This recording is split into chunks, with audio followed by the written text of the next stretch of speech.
শুভ সকাল। আজ 5ই জ্যৈষ্ঠ 1432, ইংরাজির 20শে মে 2025। দশকের পর দশক ধরে প্রচেষ্টার পর ভাস্কো ডা গামা 1498-এর 20শে মে ভারতের কালিকট বন্দরে উপস্থিত হতে সক্ষম হন। 1986 20শে মে প্রতিষ্ঠিত হয় পশ্চিমবঙ্গ বাংলা একাডেমি। এটি বাংলা ভাষার সরকারি নিয়ন্ত্রক সংস্থা। উসমানিয়া সাম্রাজ্যের মক্কায়, বর্তমান সৌদি আরবে 20শে মে 1885 জন্মগ্রহণ করেন প্রথম ফয়সাল, যিনি ছিলেন বৃহত্তর সিরিয়ার স্বল্প সময়ের জন্য বাদশাহ। জন্মগতভাবে তিনি আল হাসিম বংশের সদস্য ছিলেন। ক্রিস্টোফার কলম্বাস ছিলেন ইতালীয় নাবিক ও ঔপনিবেশিক। তাঁর আমেরিকা অভিযাত্রা ওই অঞ্চলে ইউরোপীয়দের উপনিবেশ স্থাপনের সূচনা করেছিল।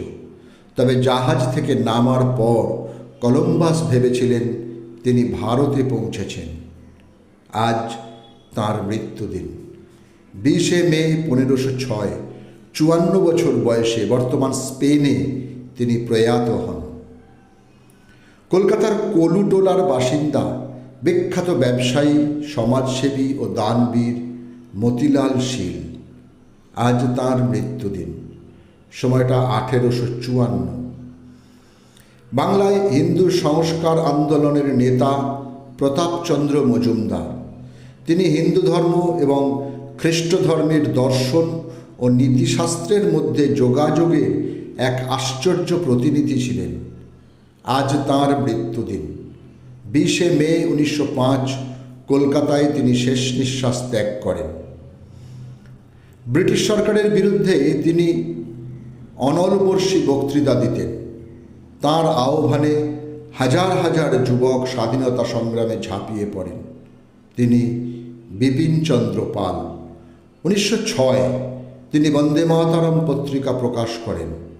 1908 ইংল্যান্ডে গিয়ে স্বরাজ নামে একটি পত্রিকা সম্পাদনা করেন।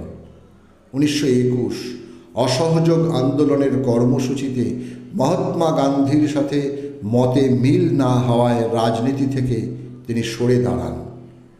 আজ তাঁর মৃত্যুদিন। সময়টা 1932। ভারতীয় বাঙালি কবি, প্রবন্ধকার ও শিশু সাহিত্যিক প্যারীমোহন সেনগুপ্তের আজ মৃত্যুদিন। 20শে মে 1947 54 বছর বয়সে কলকাতায় শেষ নিঃশ্বাস ত্যাগ করেন তিনি। তাঁর লেখা কাব্য, অনুবাদ কাব্য ছাড়া ছড়া ও ছোটদের কবিতা গ্রন্থ, কিশোর সাহিত্য আজও সমাদৃত। তাঁর রচিত ভীষ্ম নামক ইংরাজি গ্রন্থ একসময় পাটনা বিশ্ববিদ্যালয়ে প্রবেশিকা পরীক্ষার পাঠ্যসূচি হিসেবে গৃহীত হয়েছিল। বাঙালি কবি নিশিকান্ত রায়চৌধুরী। অরবিন্দের ভাষায় এবং ভাবনায় নিশিকান্ত ছিলেন তাঁর প্রেরণার ব্রহ্মপুত্র। তাঁর কাব্যের প্রধান বৈশিষ্ট্য সংস্কৃত শব্দের ব্যবহার, ধ্বনি ও গাম্ভীর্য এবং চিত্রময়তা। আজ কবির মৃত্যুদিন।